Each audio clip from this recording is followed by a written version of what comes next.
Hello दोस्तों, स्वागत है आपका आपके अपने यूट्यूब चैनल मैथ पाठशाला पर। मैं अमन शर्मा।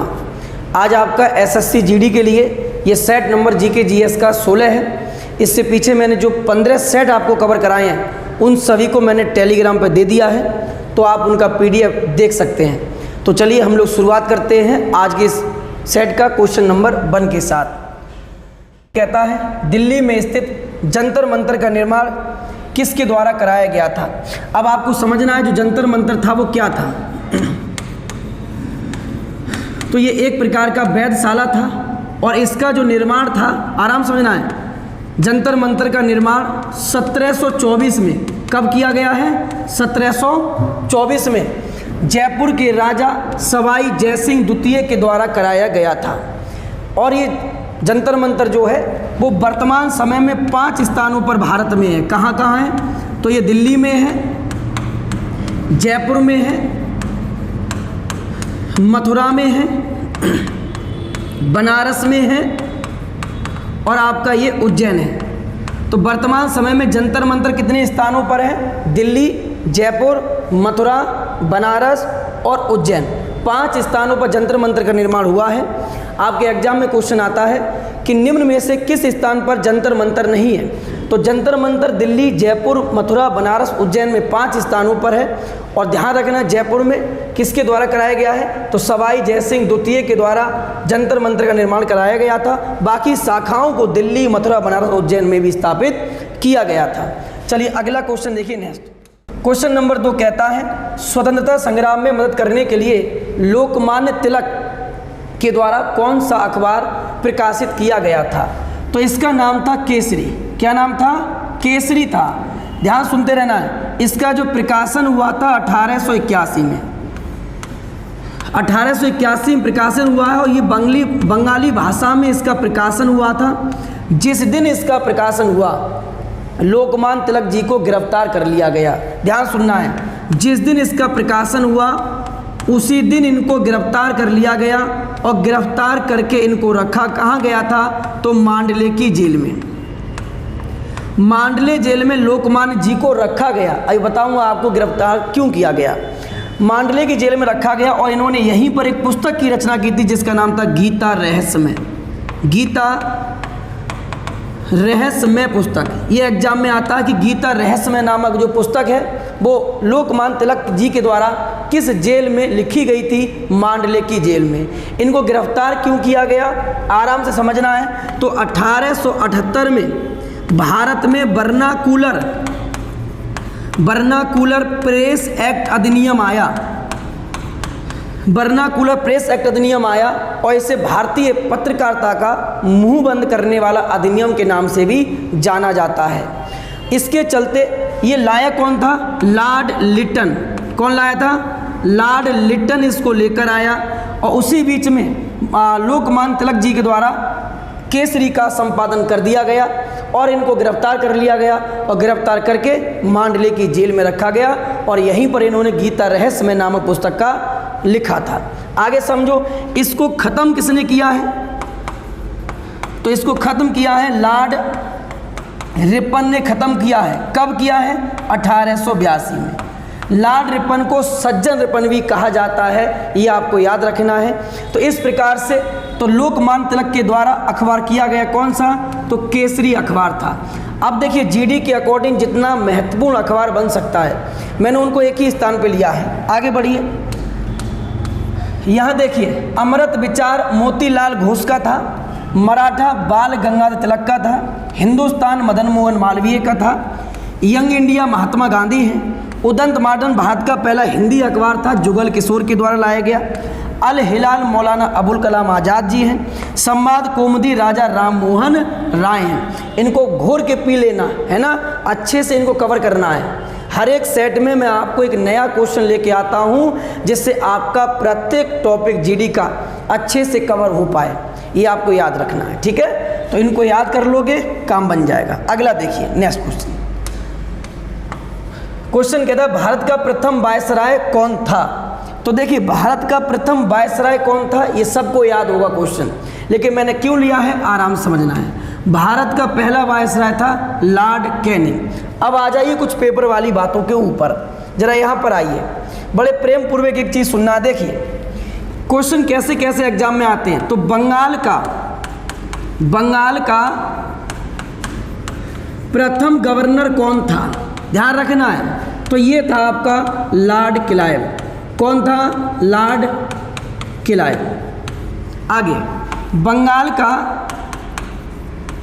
प्रथम गवर्नर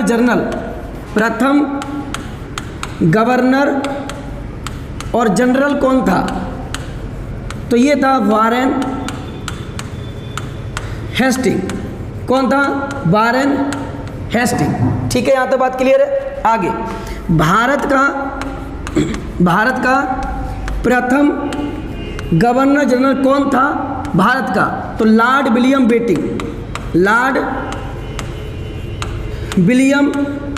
बेटिंग।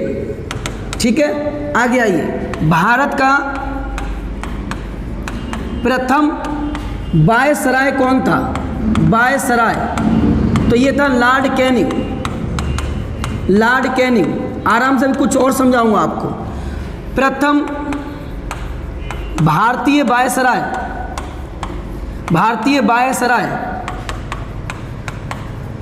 ये आप कमेंट करके बताओगे कौन थे? प्रथम भारतीय वायसराय कौन थे? ठीक है, अब देखिए, बंगाल का प्रथम गवर्नर था लॉर्ड क्लाइव। 1733 में एक रेगुलेटिंग एक्ट अधिनियम आया। कब आया? 1733 में, जिसके तहत बंगाल के गवर्नर को बदलकर बंगाल का गवर्नर जनरल बना दिया गया। तो देखिए, ये वारेन हेस्टिंग जो था, ये बंगाल का अंतिम गवर्नर बन गया और बंगाल का प्रथम गवर्नर जनरल बन गया।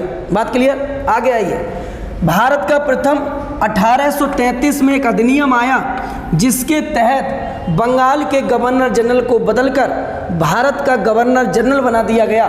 तो अब बताइए, लॉर्ड विलियम बेटिंग भारत का प्रथम गवर्नर जनरल होगा, लेकिन बंगाल का अंतिम गवर्नर जनरल होगा कौन? Lord William Bentinck. उसके बाद 1858 का एक अधिनियम आया, जिसके तहत भारत के गवर्नर जनरल को परिवर्तित करके भारत का वायसराय बना दिया गया। तो लॉर्ड कैनिंग भारत का प्रथम वायसराय व भारत का अंतिम गवर्नर जनरल होगा कौन? Lord William Bentinck. और इसका आप कमेंट करके बताओगे क्या होगा। बोलो कैसा लगा, ये बेहतरीन था ना? तो मैं फिर कहता हूँ ना, एक एक क्वेश्चन में जान होगा और आपके पेपर में गारंटी है एक एक क्वेश्चन को लड़ा दूंगा, बशर्ते आप तैयारी अच्छे से करते रहिए। जितना मैं पढ़ाऊँ उतना मेहनत से आप कवर करते रहिए। ठीक है, चलिए आगे देखिए। नेक्स्ट, पहला लोकपाल विधेयक संसद में कब पेश किया गया? तो देखिए, ये लोकपाल विधेयक भारतीय संसद में सबसे पहले 1968 में पेश किया गया था। क्या होता है लोकपाल विधेयक? तो लोकपाल विधेयक भ्रष्टाचार से लड़ने के लिए लाया गया था। किसके लिए? भ्रष्टाचार से लड़ने के लिए लाया गया था। ये लोकसभा में आया था, लेकिन राज्यसभा से पास नहीं हो पाया था। इसके लिए अन्ना हजारे जी ने भारत में बहुत अनशन किया है, तब जाकर भारत में लोकपाल विधेयक को पूर्ण रूप से पारित किया गया, जिसमें भारत के प्रथम लोकायुक्त कौन थे?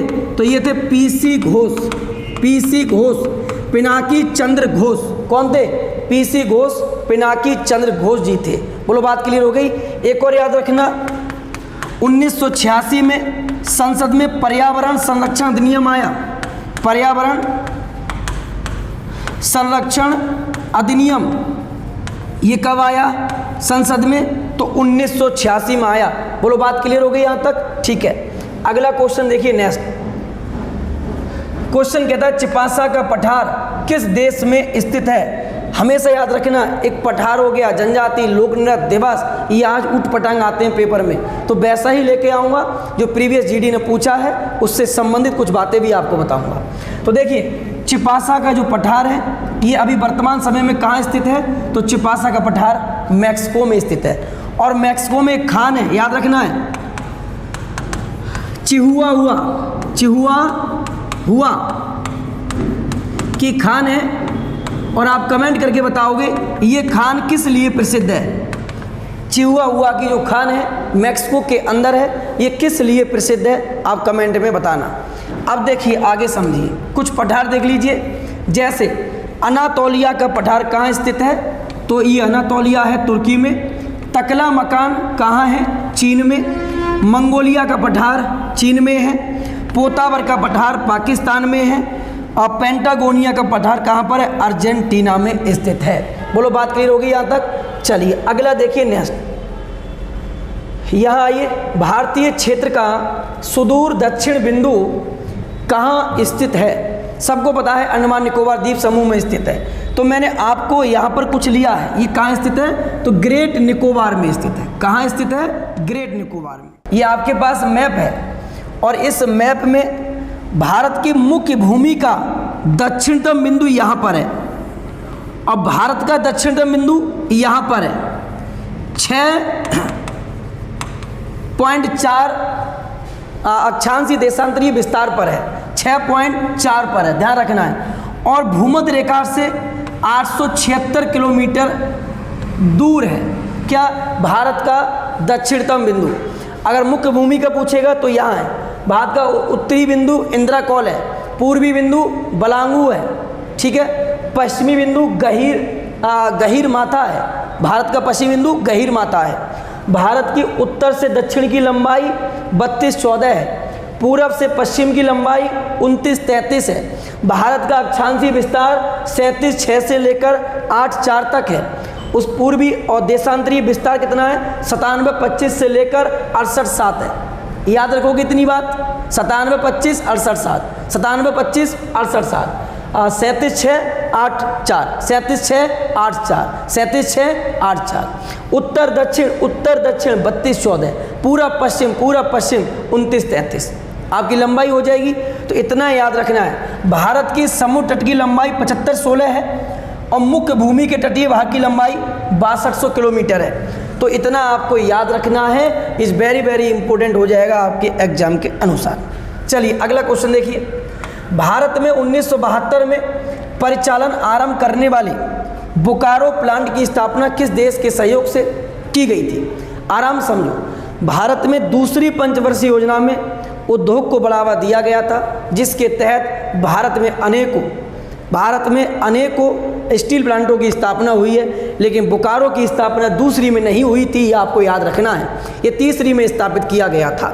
तो इसकी स्थापना हुई है यूएसएसआर यानी सोवियत संघ रूस की सहायता से। किसकी सहायता से हुई है? पूर्व सोवियत संघ रूस की सहायता से हुई है। अब देखिए बाकी भी एग्जाम में आते हैं तो मैंने उनको एक जगह लिया है। यहाँ पर आइए, बोकारो स्टील प्लांट जो है ये झारखंड में स्थित है, ध्यान रखना है। एशिया का सबसे बड़ा ये स्टील प्लांट है। आगे रूस की सहायता से ये स्थापित किया गया, 1973 से ये शुरू हुआ है। अगला आइए नेक्स्ट। भिलाई स्टील प्लांट कहाँ है? छत्तीसगढ़ में है। ये दूसरी पंचवर्षीय योजना का था, ये भी रूस की सहायता से है और 1959 में इसने काम शुरू किया है। दुर्गापुर आइए, पश्चिम बंगाल में है, दूसरी पंचवर्षीय योजना का था और ब्रिटेन की सहायता से इसने 1962 में अपना काम शुरू कर लिया था। अगला देखिए नेक्स्ट।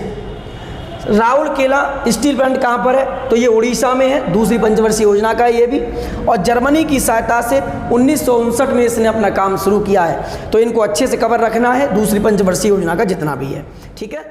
अगला क्वेश्चन देखिए। क्वेश्चन कहता है निम्न में से कौन सा विकल्प अरविंद सुब्रमण्यम समिति से जुड़ा हुआ है? तो भारत में जीएसटी से संबंधित विजय केलकर एक समिति थी और उसी के साथ एक समिति और थी, सुब्रमण्यम समिति, और इसका संबंध है किससे? जीएसटी से। जीएसटी क्या है? तो जीएसटी एक प्रकार का अप्रत्यक्ष कर है जो 17 प्रकार के करों को मिलाकर बनाया गया है, याद रखना है। और जीएसटी सबसे पहले 1954 में लागू हुई थी, कहाँ पर? तो फ्रांस में, ठीक है। कहाँ लागू हुई है? फ्रांस में। भारतीय जो जीएसटी है इसका मॉडल क्या है? भारतीय जीएसटी का मॉडल है कनाडा मॉडल पे है। और भारत में पहली बार ये 1 जुलाई 2017 को लागू हुई है। कहाँ लागू हुआ? तो असम में लागू हुआ, ठीक है। जीएसटी जो अंक होता है, जो कोड होता है, नंबर होता है, ये 15 अंकों का होता है। जीएसटी यदि आप चोरी करने वाले हो तो आपको 5 साल की जेल हो जाएगी। कितने की जेल हो जाएगी? 5 साल की जेल हो जाएगी। जीएसटी अंक कितने अंक का होता है? कोड 15 अंकों का होता है। सबसे पहले फ्रांस में लागू हुआ है। आगे देखिए, जीएसटी काउंसिल याद रखना 279 के ए में जीएसटी काउंसिल की चर्चा की गई है 279 के ए में, याद रखोगे। तो जीएसटी अंक 15 चोरी 5 साल, फ्रांस मॉडल कनाडा पे हो जाएगा और इसका पहली बार असम लागू कर देगा। 17 प्रकार के अप्रत्यक्ष करों से जीएसटी मिलाकर बनाया गया है और काउंसिल 279 के ए अनुच्छेद में इसकी काउंसिल को रखा गया है। बोलो यहाँ तक बात क्लियर हो गई। चलिए अगला क्वेश्चन देखिए, नेक्स्ट आगे आइए। क्वेश्चन कहता है फिक्की का पूर्ण रूप क्या है। फिक्की है क्या? तो भारतीय उद्योग परिसंघ पर नियंत्रण रखने के लिए भारत में फिक्की की स्थापना की गई है, जिसका फुल फॉर्म हो जाएगा federation of Indian chamber of commerce and industry. ठीक है, एक बार फिर देख लीजिए, federation of Indian chamber of commerce and industry. अब इसकी स्थापना की थोड़ी सी हम बात कर लें तो ध्यान रखना है, इसकी स्थापना महात्मा गांधी की सिफारिश पर, किसकी सिफारिश पर? महात्मा गांधी की सिफारिश पर घनश्याम दास बिरला के द्वारा की गई। कब की गई? 1927 में की गई। और इसका जो मुख्यालय है वो कहाँ स्थित है? तो मुख्यालय इसका नई दिल्ली में स्थित है। मुख्यालय कहाँ स्थित है? नई दिल्ली में। तो याद रखोगे फिक्की की स्थापना 1927, किसके द्वारा? घनश्याम दास बिरला। किसकी सिफारिश पर? महात्मा गांधी के प्रेरणा लेकर या महात्मा गांधी के सहयोग से। मुख्यालय कहाँ स्थित है? कहाँ स्थित है इसका? नई दिल्ली में। ठीक है, याद रखोगे इतनी बात। चलिए अगला क्वेश्चन देखिए, आगे आइए नेक्स्ट। किस भारतीय राज्य में सामाजिक त्योहार एक मेला होता है, छापर मेला आयोजित किया जाता है? तो ये हर वर्ष छापर मेला पंजाब राज्य में आयोजित किया जाता है। कहाँ होता है? पंजाब राज्य में। बाकी मैंने और भी मेले लिए हैं। बिहार का मेला कौन सा है? सोनपुर मेला। बिहार में कौन सा लगता है? सोनपुर मेला। अब यहाँ आइए, देखिए बेहतरीन कुछ चीज़ देखिए। कुंभ मेला कहाँ लगता है दोस्त? तो यूपी में लगता है। सोनपुर मेला कहाँ लगता है? तो ये बिहार में लगता है। चित्र विचित्र मेला, श्यामलाल जी मेला, ये दोनों ही मेला कहाँ के हैं? गुजरात के हैं। कहाँ के हैं? गुजरात। आगे आइए, पुष्कर मेला और लोकायत मेला दोनों कहाँ के हैं? राजस्थान के हैं। सूरज कुंड मेला कहाँ का है? हरियाणा का है। गंगा सागर और जयदेव कुंडली मेला ये दोनों वेस्ट बंगाल के हैं। कहाँ के हैं? वेस्ट बंगाल। एक बार देखिए, कुंभ यूपी, सोनपुर बिहार, चित्र विचित्र श्यामलाल जी गुजरात, पुष्कर लोकायत राजस्थान, सूरज कुंड हरियाणा, गंगा सागर जयदेव कुंडली दोनों वेस्ट बंगाल के मेले हैं। याद रखना, हटके कुछ चीज़ पढ़ाऊँगा तो इसका मतलब ये हो जाएगा पेपर में जो भी क्वेश्चन हट बच के भी आएगा तो आपसे छूटेगा नहीं। बाकी तो नॉर्मल मेले जो होते हैं, खीर भवानी मेला, ये नॉर्मल तुम्हें याद ही रहते हैं। ठीक है, तो इनको अच्छे से कवर करना है। चलिए अगला देखिए, नेक्स्ट आगे आइए। निम्न में से कौन सा नृत्य भारत का एक शास्त्रीय नृत्य नहीं है? कुचिपुड़ी, ठीक है, मणिपुरी, उड़ीसी, ये तीनों भारत के शास्त्रीय नृत्य हैं। जबकि नहीं है कौन सा? बुकागू। कौन सा? बुकागू। ये क्या है? तो ये जापान का नृत्य शैली है। जापान नृत्य शैली को क्या कहते हैं? तो जापान नृत्य शैली को बुकागू कहा जाता है। अब देखिए शास्त्रीय नृत्यों की संख्या भारत में कितनी है? तो देखिए 2, 4, 6 और 2 8 है। आठों को याद रखना है। 8 वो कौन कौन से हैं? कथक उत्तर भारत का है, मोहिनी अट्टम केरल का है, कथकली केरल है, भरतनाट्यम तमिलनाडु का है, कुचिपुड़ी आंध्र प्रदेश का है, उड़ीसी उड़ीसा का है, मणिपुरी मणिपुर का है और सत्रिय असम का है। याद रखोगे ना? एक बार देख लो, कथक, मोहिनीअट्टम, कथकली, भरतनाट्यम, कुचिपुड़ी, उड़ीसी, मणिपुरी और सत्रिय, ये सभी के 8 जो नृत्य हैं ये भारत के शास्त्रीय नृत्य में इनको रखा जाता है। चलिए अगला क्वेश्चन आइए, नेक्स्ट क्वेश्चन देख लीजिए। यहाँ पर आइए, कुछ और नृत्य देखिए भाई। जैसे गौड़ीय नृत्य आपके पेपर में आ जाए तो गौड़ीय नृत्य ये बंगाली एक नृत्य है। कलकत्ता में प्रमुख नृत्य जो होता है वो गौड़ीय है, बंगाली है। टिप्पणी कहाँ का है? गुजरात का है। चारबा हिमाचल प्रदेश का, इज वेरी वेरी इंपॉर्टेंट। चारबा याद रखोगे, चारबा हिमाचल प्रदेश का है। दुमहल कहाँ का है? जम्मू कश्मीर का है। चिराब कहाँ का है? तो चिराब नृत्य है मिजोरम का। दादरा कहाँ का है? तो दादरा है उत्तर प्रदेश का। तो एक बार फिर देख लीजिए, गौड़िया बंगाली, तिप्पड़ी गुजरात, चरवा हिमाचल प्रदेश, दोमहल जम्मू कश्मीर, चिराग मिजोरम और दादरा उत्तर प्रदेश के लोक नृत्य हैं। बोलो बात क्लियर होगी यहाँ तक। चलिए आगे देखिए, नेक्स्ट आइए। क्वेश्चन कहता है मणिपुर की मार्शल आर्ट एक शैली है। पिछली वीडियो में मैंने आपको सभी राज्यों की मार्शल आर्ट कवर करा दी है, जिसमें मणिपुर की प्रमुख मार्शल आर्ट होती है ठांग टा। कौन सी है? ठांग टा। इसमें एक तलवार और जो तलवार से बचने के लिए होता है, उस दोनों का प्रयोग किया जाता है। दो व्यक्ति आपस में लड़ते हैं, उसे कहते हैं ठांग टा। देखिए इमेज मैंने आपको यहाँ पर लिया है। बागुरुम्बा कहाँ का है? तो बागुरुम्बा असम का है। बागुरुम्बा कहाँ का है? असम। ठीक है, चलिए आगे आइए। इसमें देखिए जरा फटाफट से, ये इस प्रकार की एक शैली होती है जिसमें दो व्यक्ति आपस में लड़ते हैं। ये तलवार हो गई, ये अपने पास बचने के लिए हो गया आपका। ठीक है, चलिए आगे आइए नेक्स्ट। अब कुछ और देख लीजिए। गटका पंजाब का है, मर्दानी महाराष्ट्र का है, कलारी पट्टू केरल का है, परिखंडा बिहार का है और बर्मा कलाई तमिलनाडु की है। ये प्रमुख मार्शल आर्ट मैंने दोबारा ली है, पीछे की क्लासों में भी करा चुका हूँ, आपका रिवीजन हो जाएगा। ठीक है, चलिए आ गया। क्वेश्चन कहता है विश्व भर में प्रतिवर्ष अंतर्राष्ट्रीय सांकेतिक भाषा दिवस, यानी जिनको हम इशारों में समझा देते हैं, संकेतों के जरिए समझाते हैं, उनके लिए प्रतिवर्ष सांकेतिक जो भाषा दिवस है वो 23 सितंबर को आयोजित किया जाता है। ठीक है, चलिए अगला देखिए, आइए नेक्स्ट। अब इस प्रकार से देखिए, अंतर्राष्ट्रीय सांकेतिक भाषा दिवस कब होता है? 23 सितंबर को। क्यों होता है?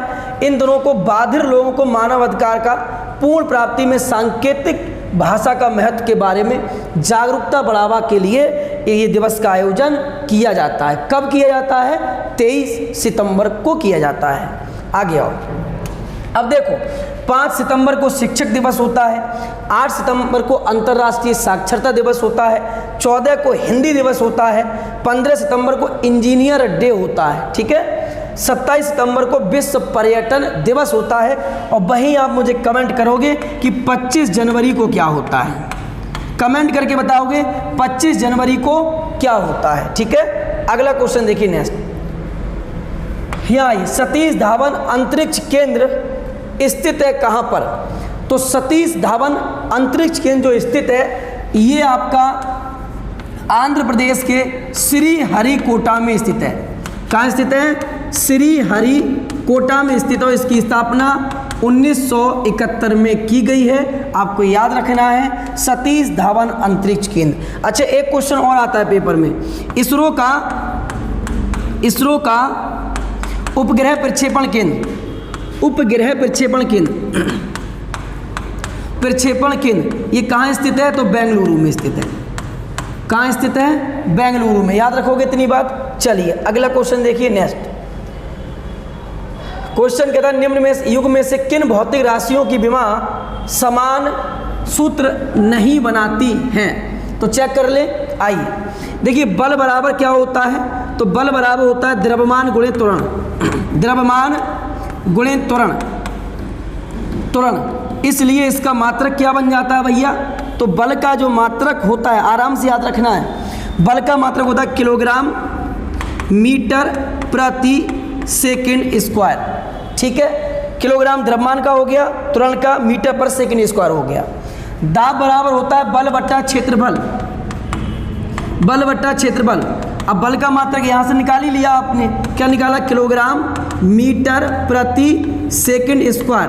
और क्षेत्रफल क्या होता है? Metre square. ठीक है, मीटर से मीटर कैंसिल हो गया, तो ये हो गया क्या? किलोग्राम इंटू अपने पास सेकंड स्क्वायर और एक बचा मीटर स्क्वायर। अरे क्या बचा अपने पास? मीटर स्क्वायर, ओनली मीटर बचा। तो देखिए दोनों मात्रक अलग अलग हो गए, तो क्या इनकी विमा समान होंगी? नहीं होंगी।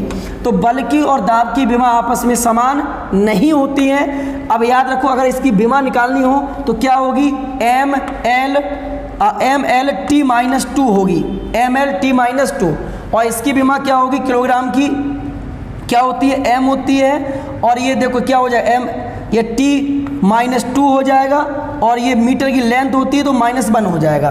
तो इनकी विमा दोनों अलग अलग हो गई। तो मात्रक भी याद रखोगे, किलोग्राम इंटू मीटर प्रति सेकंड स्क्वायर और किलोग्राम प्रति सेकंड स्क्वायर इंटू मीटर होता है। अब यहाँ आइए देखिए, बल का याद रखना है एसआई मात्रक क्या होता है, न्यूटन होता है, जबकि सीजीएस मात्रक बल का डाइन होता है। क्या होता है, डाइन होता है। तो यही पूछा किसकी विमाएं आपस में बराबर नहीं होंगी, ए ऑप्शन। संवेग क्या होता है, तो संवेग P बराबर mv होता है। m क्या है, मास, v क्या है, वेग। संवेग P बराबर mv हो गया। बात क्लियर हो गई। कार का मात्रक जूल होता है और जबकि सीजीएस मात्रक अर्ग होता है। चलिए बात क्लियर। आगे देखिए नेक्स्ट क्वेश्चन। अगला क्वेश्चन देखिए, क्वेश्चन कहता है बॉयल नियम निम्नलिखित में से लागू होता है किस पर। तो देखिए गैसों के नियम में हम दो नियम मुख्य पढ़ते हैं। गैसों के नियम में दो मुख्य पढ़ते हैं, एक होता है बॉयल का नियम और एक होता है चार्ल्स का नियम। आज के बाद गारंटी दिक्कत नहीं होगा। देखिए बॉयल के नियम में याद रखना है बीटी कपास, क्या याद रखना है, बीटी कपास। और चार्ल्स के नियम में याद रखना है सीपी ठाकुर, सीपी ठाकुर। इसका मतलब क्या हुआ, आओ समझो ध्यान से। देखिए बॉयल का नियम बीटी कपास का मतलब इसमें टेम्परेचर कांस्टेंट रहता है, तापमान नियत रहता है। तो बॉयल के नियम में क्या नियत रहता है, बीच में कौन है, टेम्परेचर, टेम्परेचर हो जाएगा। चार्ल्स में सीपी ठाकुर, बीच में कौन है, प्रेशर है, तो इसमें प्रेशर कांस्टेंट हो जाता है। बोलो बात क्लियर हो गई। तो यही पूछा है, बॉयल का नियम है तो नियत तापमान को बॉयल का नियम कहते हैं और जबकि नियत दाब को चार्ल्स का नियम कहते हैं, चार्ल्स का नियम कहते हैं। तो दोनों नियम याद रखोगे, बॉयल का नियम और चार्ल्स का नियम। अगला क्वेश्चन देखिए नेक्स्ट। देखिए क्वेश्चन में कहा गया नीला तोता क्या है, ठीक है। तो नीला तोता ये कॉपर का एस होता है, तो ये हो जाएगा कॉपर सल्फेट, यानी क्या होता है CuSO4 इंटू 5H2O। इसे कहते हैं नीला तोता कॉपर सल्फेट। बात क्लियर हो गई, सूत्र याद रखना है इसका। आगे आइए नेक्स्ट अगला क्वेश्चन। अब रसायन विज्ञान से संबंधित कुछ लल्ला क्वेश्चन देख लेते हैं। ये लल्ला क्वेश्चन की सीरीज हर दिन आएगी, पूरा टेस्ट समाप्त होगा, कल से 50 क्वेश्चन लल्ला सीरीज में लेके आऊँगा, जिससे हर एक क्वेश्चन आपका क्लियर हो जाए।